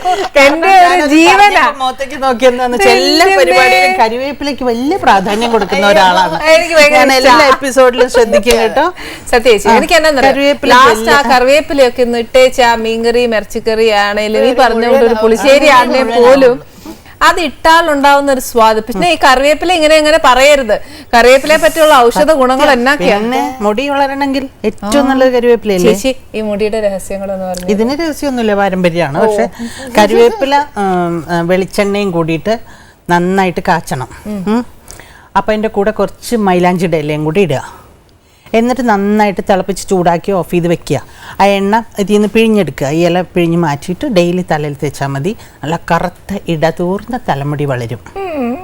ചേച്ചി ഇത്ര പക്ക വെജിറ്റേറിയൻ, ഉത്തരം എന്ത് പറ്റി നോൺ വെജ് ആയേ? ഞാൻ വെജ് ആവാൻ എപ്പോഴും ശ്രമിച്ചോണ്ടിരിക്കുന്ന ഒരാളാണ്. ഭയങ്കര ആനിമൽ ലവ് ഒക്കെ കാരണം കഴിക്കില്ല കൊല്ലില്ല എന്നൊക്കെ പറഞ്ഞിരിക്കുന്നതാണ്. പക്ഷെ നമ്മള് ചില അനുഭവത്തിനൊക്കെ വീട്ടിലൊട്ടും വെക്കില്ല, നമ്മള് വീട്ടിലൊട്ടും നോൺ വെജ് കുക്ക് ചെയ്യില്ല. അപ്പൊ ഉത്തര കുട്ടിയായിരുന്നപ്പോ തൊട്ട് ആരെങ്കിലും പുറത്തുനിന്നൊക്കെ ഇങ്ങനെ വാങ്ങിച്ചുകൊണ്ട് കൊടുക്കും, അല്ലെങ്കിൽ പുറത്ത് പോയി കഴിക്കും. പിന്നെ അച്ഛൻ തന്നെ ചെറിയ കുട്ടിയാകുമ്പോ പുറത്തുനിന്ന് ഫിഷ് ഫ്രൈ ഒക്കെ എന്റെ അങ്കിൾസും ആന്റിമാരും ഒക്കെ അവിടെ അപ്പുറത്തെ നെയ്ബേഴ്സ് ഒക്കെ ഉണ്ടാക്കുമ്പോഴൊക്കെ തരാറുണ്ട്. അപ്പൊ എല്ലാരും പറയും അയ്യോ കുട്ടി ഫിഷ് കഴിക്കണ ആർത്തി പിടിച്ചിട്ട് പാവം തോന്നുന്നു, ഈ വീട്ടിലൊന്നും ഒന്നും കൊടുക്കില്ല എന്നൊക്കെ പറഞ്ഞ് എന്നെ നാണം കെടുത്തു. അല്ല മോള് കഴിക്കുമ്പോ അപ്പൊ ചേച്ചി എതിർത്തിട്ടൊന്നുമില്ല മോളെ കഴിക്കാൻ പാടില്ല വീട്ടിലുണ്ടാക്കാറില്ല. എനിക്ക് അങ്ങനൊന്നും ഇല്ല. അല്ല അപ്പം അങ്ങനെ കോവിലത്ത് അങ്ങനെ ഒന്നും ഇല്ലേ ചേച്ചി? ഇവിടെ വീടല്ലേ, കഴിക്കാൻ പാടില്ല വീട്ടിലല്ലേ, അവിടെ കോവിലൊന്നും ഇല്ല. എന്നാലും ചേച്ചി ആ ഒരു ട്രഡീഷനും കൾച്ചറിലും ഒക്കെ വന്നിട്ട് അമ്മ കാലത്തിനനുസരിച്ച് ജീവിക്കണതാണ്. അതെ, അതാത് കാലങ്ങളിൽ ന്യൂ ജനറേഷൻ ഇപ്പൊ നമ്മളെക്കാട്ടിലും നമ്മള് പുറകെയാണ്. ഈ മുഖത്ത് കണ്ടില്ലേ, കണ്ടോ, ഉത്തര പോലും ഇട്ടിട്ടില്ല. ഞാൻ അതിന് മുമ്പ് കണ്ടുപിടിച്ചതാണ്. ടാറ്റു ചെയ്യാൻ ആദ്യം അമ്മയാ പോയത്. ഞാൻ എന്തായാലും ടാറ്റു ചെയ്യുന്നു, എന്നെക്കാട്ടിലും മുമ്പ് പോയി ടാറ്റു ചെയ്ത ആളാ ഗണപതി. ഉത്തര ഞാൻ എന്നിട്ട് അത് കണ്ടിട്ട് കോപ്പി അടിച്ചതാ. ചേച്ചി ഇത് പറഞ്ഞപ്പോ ഒരു കാര്യം എനിക്ക്, ചേച്ചി വേറെ ടാറ്റു ഒന്നും ചെയ്തില്ല, അതും മഹാഗണപതിയുടെ തന്നെ ചെയ്തത്. ചേച്ചി ഭയങ്കര ഭക്തിയല്ലേ? ശരിക്കും പറഞ്ഞാൽ സൂര്യ കൃഷ്ണമൂർത്തി സാർ കഴിഞ്ഞിട്ട് ചേച്ചിയാന്ന് തോന്നുന്നു. കഴിഞ്ഞിട്ടാണോ മുമ്പേയാണോ എനിക്ക് അതെന്തോ രണ്ടുപേരും എന്നാലും ഈക്വൽ ആയാലും കുഴപ്പമില്ല. പക്ഷെ ഭയങ്കര ഭക്തിയാ ചേച്ചി ഗണപതിയുടെ. അത്ര അദ്ദേഹത്തോട് എത്ര ഇഷ്ടം? അങ്ങനെ പ്രത്യേകിച്ച് കാരണമൊന്നും അറിഞ്ഞൂടാ, ഒരു ദിവസം അങ്ങ് തുടങ്ങിയതാ. പെട്ടെന്ന് ഒരു ദിവസം അങ്ങ് തുടങ്ങിയോ? ഒരു സുപ്രഭാതത്തിൽ അങ്ങൊരു ഇത് തോന്നി അങ്ങ്, പിന്നെ അങ്ങ് ഗണപതി ഗണപതി ഗണപതി. ചേച്ചിക്ക് ഇഷ്ടംപോലെ കളക്ഷൻസ് ഉണ്ട് അല്ലെ, പല രൂപത്തില് കുറേ ഉണ്ട്. അങ്ങനെ അവിടെ ഫോൺ ചെയ്യുന്ന ഗണപതി ഉണ്ട്. 20 അധ്യായം എഴുതി വെച്ചിട്ടുണ്ട് ഗണപതിയെ കുറിച്ച്, ഒരു പുസ്തകം എഴുതാൻ വേണ്ടിയിട്ട്. പുസ്തകം ആക്കി റെഡിയാണ്, ഇനി ഒന്ന് പകർത്തി എഴുതാൻ മതി, സമയം കിട്ടിയില്ല. ചേച്ചി സിനിമയെ കുറിച്ച് എഴുതിയിട്ടില്ല ഒരു പുസ്തകം? സിനിമയെ കുറിച്ചൊരു പുസ്തകം എഴുതി. എനിക്ക് സിനിമയെ കുറിച്ച് ഒന്നും അറിയാം. ഞാൻ സിനിമ ഷൂട്ടിംഗ് പോലും കാണാതെയാണ് ആദ്യത്തെ സിനിമ അഭിനയിക്കാൻ വരുന്നത്. പഠിച്ചത് ഉത്തരയാണ്, BSc വിഷ്വൽ കമ്മ്യൂണിക്കേഷൻ. സിനിമയൊക്കെയാണ് കൂടുതൽ പഠിച്ചത്. ക്യാമറാമാൻ്റെ കൂടെ വർക്ക് ചെയ്തിട്ടുണ്ട്, അങ്ങനത്തെ പരിചയങ്ങളൊക്കെ. ഷോർട്ട് ഫിലിം ഡയറക്ട് ചെയ്തു. പക്ഷേ ഞാൻ മാറാട്ടം എന്ന് പറഞ്ഞ സിനിമയുടെ ഷൂട്ടിങ്ങിന് പോയപ്പോൾ അവിടെ ഇങ്ങനെ ട്രാക്ക് ഇട്ടിട്ടുണ്ടേ, ട്രോളിയൊക്കെ വെച്ചത്. ഞാൻ വിചാരിച്ചു കുട്ടികൾ ട്രെയിനിൽ പോകുന്ന വല്ലതും എടുത്ത് കാണും, ചിലപ്പോൾ അതായിരിക്കും ഇതൊക്കെ ഇങ്ങനെ ട്രെയിനിൻ്റെ വല്ല ഷോർട്ടായിരിക്കും വല്ല എടുത്തിട്ടുണ്ടാവുക. അത്ര വെട്ടിത്തരമായിട്ട് ചിന്തിച്ചിട്ട് ഒന്നും ചോദിക്കാനൊന്നും പോയില്ല കേട്ടോ. പരമ വെട്ടിത്തങ്ങനെ ആരും അറിയണ്ടെന്ന് വെച്ച് മിണ്ടാതൊക്കെ ഇരുന്നു. കുറച്ച് കഴിഞ്ഞപ്പം ഷാജിയാണ് ക്യാമറാമാൻ, ലൈറ്റ് നോക്കാൻ വേണ്ടി അടുത്തേക്ക് ഇങ്ങനെ വന്നു. അപ്പോൾ ഞാൻ വെച്ച് എന്നെ ഇപ്പോൾ ഫോട്ടോ എടുക്കുമായിരിക്കുന്നു. ഞാൻ ഇങ്ങനെ ചിരിച്ചു കാണിച്ചു. അപ്പോൾ ഓരോ പ്രാവശ്യം ഇതും കൊണ്ട് ലൈറ്റും കൊണ്ട് വരുമ്പോഴും ഞാൻ മീറ്റർ റീഡിങ്ങിന് ഓരോ തവണ ഞാൻ ഇങ്ങനെ ചിരിക്കുക, എന്നെ ഇപ്പോൾ ഫോട്ടോ എടുക്കുമായിരിക്കും. ഭയങ്കരമായിട്ടുണ്ടാവേ. അപ്പൊ 2 പ്രാവശ്യം കാണിച്ചപ്പോ ബാക്കിയുള്ളവർ ശ്രദ്ധിച്ചോ, ഇങ്ങനെയൊക്കെ നോക്കുകയൊക്കെ ചെയ്യാം. എന്താ ഈ കുട്ടി അടുത്തേക്ക് വരും ഇങ്ങനെയൊക്കെ നിൽക്കണേ. അങ്ങനെ ചില വിഡ്ഢിത്തരങ്ങളൊക്കെ ഉണ്ടായിട്ടുണ്ട്. അതൊക്കെ കഴിഞ്ഞ് എല്ലാം മനസ്സിലായി തുടങ്ങി, കുറച്ച് മനസ്സിലാക്കാൻ തുടങ്ങി. ജി അരവിന്ദന്റെ സിനിമ കഴിഞ്ഞപ്പോൾ അടൂർ ഗോപാലകൃഷ്ണന്റെ സിനിമ, ഹരിഹരന്റെ സിനിമ, ലെനിൻ രാജേന്ദ്രൻ, പിന്നെ TV ചന്ദ്രൻ, ലെനിൻ രാജേന്ദ്രൻ, എല്ലാം വലിയ വലിയ ഡയറക്ടേഴ്സാണ് അഭിനയിച്ചിട്ടുള്ള ആദ്യത്തെ. അപ്പൊ അതൊക്കെ കഴിഞ്ഞപ്പോഴത്തേക്ക് ഒരുവിധം ക്ലാസ് ആയി. അപ്പൊ വിചാരിച്ചൊരു ബുക്ക് എഴുതിയേക്കാം. ഉത്തര എങ്ങനെ വന്ന മോളെ? അതും ഇതുപോലെ അച്ഛനും അമ്മയും ഇഷ്ടമുള്ള പോലെ എല്ലാം എന്റെ ഇഷ്ടത്തിന് വിട്ടു വന്നിരിക്കുകയായിരുന്നു. മോക്ക് ഇഷ്ടമായിരുന്നോ? കുട്ടിക്കാലം തൊട്ട് അമ്മയും ചേച്ചിയൊക്കെ കണ്ടു വളർന്നുകൊണ്ട് ഇങ്ങനെ നമ്മളൊരു എക്സ്പെക്ട് ചെയ്തിരിക്കുമല്ലോ. അപ്പൊ എനിക്ക് സിനിമ തന്നെ എന്തായാലും പഠിക്കണം എന്നുണ്ടായിരുന്നു, ടെക്നിക്കൽ സൈഡ്സ് ആയാലും. അപ്പൊ അങ്ങനെയാണ്. കുട്ടിക്കാലത്തെ ഇഷ്ടമായിരുന്നു. അപ്പൊ അഭിനയിക്കായാലും ഡയറക്ഷൻ ആയാലും എനിക്ക് സിനിമ മീഡിയ ഭയങ്കര ഇഷ്ടമായിരുന്നു. ഏറ്റവും കൂടുതൽ ഏതാ ഇഷ്ടം, ഡയറക്ഷൻ ആണോ ആക്ടിംഗ് ആണോ? ഉത്തര പറയട്ടെ, എപ്പോഴും പറയൂ. രണ്ടും ഒരേപോലെ ഇഷ്ടമാണ്. മോഡലിംഗ് ഒക്കെ ചെയ്തിട്ടുണ്ട്. എപ്പോ നോക്കിയാലും കണ്ണാടി നോക്കി കാണിച്ചോണ്ടിരിക്കുന്ന ആൾക്ക് അഭിനയിക്കാനായിരിക്കും ഇഷ്ടം. അമ്മയെ പോലെ മിടിമിടിക്കാണ് കേട്ടോ, അമ്മയെക്കാട്ടിൽ ഒരുപാട് മുമ്പേ. അങ്ങനെ ഒരു കാര്യത്തിൽ മുമ്പിലുണ്ട്. എന്തായാലും പാട്ട് പാടും. ഞാൻ പാട്ട് പാടില്ല, എനിക്ക് ഒട്ടും പാട്ടറിയില്ല. അപ്പൊ പിന്നെ എന്റെ കുട്ടി എനിക്കൊരു പാട്ട് പാടി. അയ്യോ പറഞ്ഞിട്ട് കാര്യമേ ഇല്ല മോളെ. Annie's kitchen basically based on songs ആണ്. അപ്പൊ ഞങ്ങള് അങ്ങനെയാണ്, ഞങ്ങൾ പാട്ടൊക്കെ ആസ്വദിച്ചൊക്കെ ജോലി ചെയ്യുന്ന വ്യക്തികളാ. അത് ശരിക്കും പറഞ്ഞാൽ ആസ്വദിക്കുമ്പോ തന്നെ നമ്മൾ ജോലി ചെയ്യുന്നൊന്നും അറിയാനൊക്കത്തില്ല. അതുകൊണ്ട് പൊന്നുമോളെ ചേച്ചിക്ക് ഒരു പാട്ട്. ഇന്ന് മോളെ പാട്ടൊന്ന് പാടും. പദതി പദത്രേ വിചലതി പാത്രേ शङ्कित भवधूपयानम्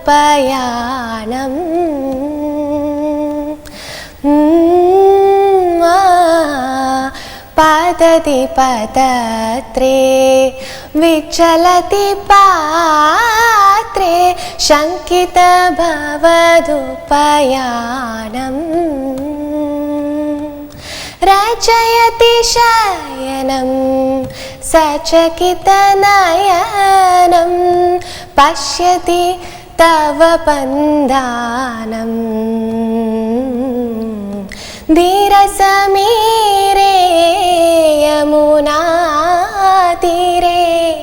वसति वने वनमाली. മനോഹരമായിരിക്കുന്നു. നമ്മള് ഇപ്പം ചെയ്ത എടവപ്പാതിയിലെ ക്യാരക്ടറും അത് ശരിക്കും പറഞ്ഞാൽ ഒത്തിരി നാളോടുകൂടി ഭയങ്കര എന്താ പറയാ, അതിനെ ഒരു ഭയങ്കര മഴ വരുന്നു എന്നൊക്കെ പറയുന്നത് പോലെ ഭയങ്കര ആകാംക്ഷയോടുകൂടി ഞങ്ങളൊക്കെ വെയിറ്റ് ചെയ്ത് വിടാം. അതിന്റെ ക്യാരക്ടറിനെ കുറിച്ചും ഒക്കെ ഒന്ന് പറഞ്ഞു. അത് ഡബിൾ റോളാണ്. യാമിനി എന്ന് പറഞ്ഞിട്ട് ഒരു ബുദ്ധിസം പഠിക്കാൻ പോകുന്ന ഒരു പെൺകുട്ടിക്ക് ഒരു ബുദ്ധിസ്റ്റ് മോങ്കിനോട് തോന്നുന്നൊരു പ്രേമം ആയിട്ടാണ് മോഡേൺ വേർഷനിലുള്ളത്. പഴയകാലത്ത് വാസവദത്തയുടെ സ്റ്റോറിയാണ്, കുമാരനാശാന്റെ കരുണയിൽ പറഞ്ഞ പോലെ. അപ്പോൾ വാസവദത്തയും ഉപഗുപ്തനും തമ്മിലുള്ള ഒരു റിലേഷൻഷിപ്പിനെ പറ്റിയിട്ട്.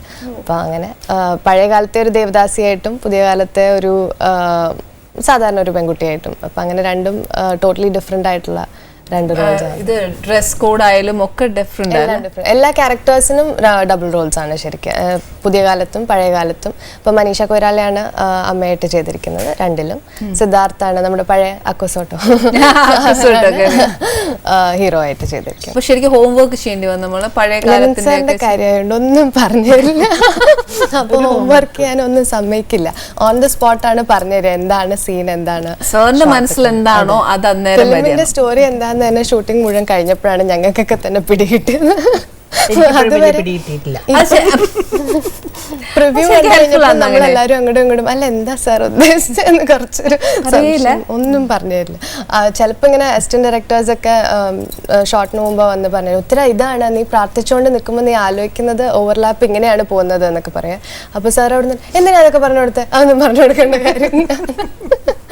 ഓ ശരിക്കും അതൊരു എക്സ്പീരിയൻസ് ആണല്ലോ. വിത്തൗട്ട് സ്റ്റോറി നമ്മളെല്ലാം അറിയാന്ന് പറയുന്നതല്ലേ, ചെയ്യേം വേണം.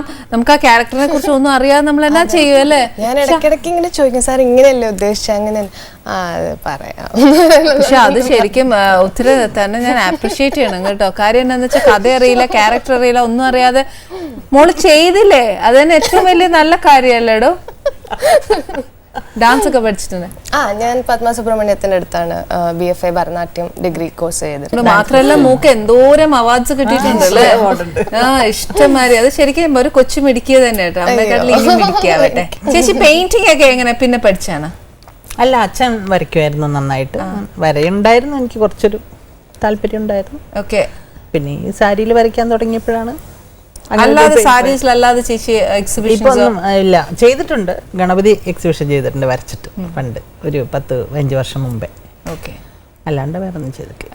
ഈ പെയിന്റിംഗിൽ തന്നെ പല വേർഷൻസ് ഉണ്ടോ ചേച്ചി?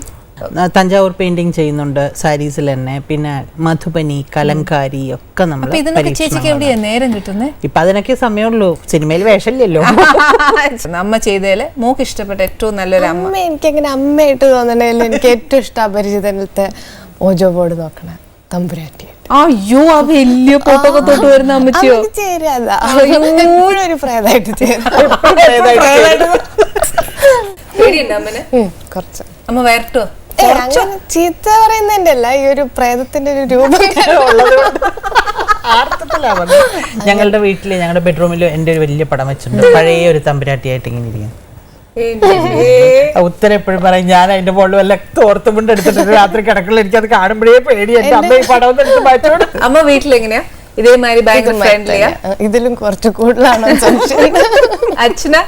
അച്ഛൻ കുഴപ്പമില്ല, ഇതുമാതിരി അങ്ങനെ അമ്മയുടെ മാതിരി പേടിയാ? അമ്മ എങ്ങാനും ഇങ്ങനെ തിരിഞ്ഞിങ്ങനെ നോക്കിയെന്ത്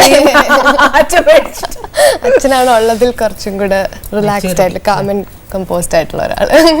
ചേച്ചി എനിക്ക് ഇത്രയൊക്കെ വർത്താനം പറഞ്ഞിട്ടും എനിക്ക് ആ പുളിശ്ശേരി എന്റെ മനസ്സിൽ നിന്ന് പോകുന്നില്ല സത്യം. എന്തായാലും ഞാൻ ഉണ്ടാക്കും. എന്തായാലും ഞാൻ മാത്രമല്ല നമ്മുടെ പ്രേക്ഷകരും ഉണ്ടാക്കണം കേട്ടോ. ഇപ്പൊ എന്റെ മാമ്പഴ പുളിശ്ശേരി ഇല്ല, അല്ലെങ്കിൽ ഞാൻ ഇപ്പൊ എന്റെ അടുക്കള ഉണ്ടാക്കുന്നത്. പക്ഷെ എന്റെ എപ്പൊ അടുക്കളയിലുള്ളത് ചേച്ചിക്ക് ഞാൻ കൊടുക്കാതെ വെച്ച എന്റെ എന്താ പറയാ നമ്മുടെ ഫ്ലോട്ട് മാത്രമേ ഉള്ളൂ. ഇനിയെങ്കിലും ഞാൻ അത് കൊടുക്കണ്ടേ? മോശമല്ലേ അല്ലേ? കൊടുക്കാം.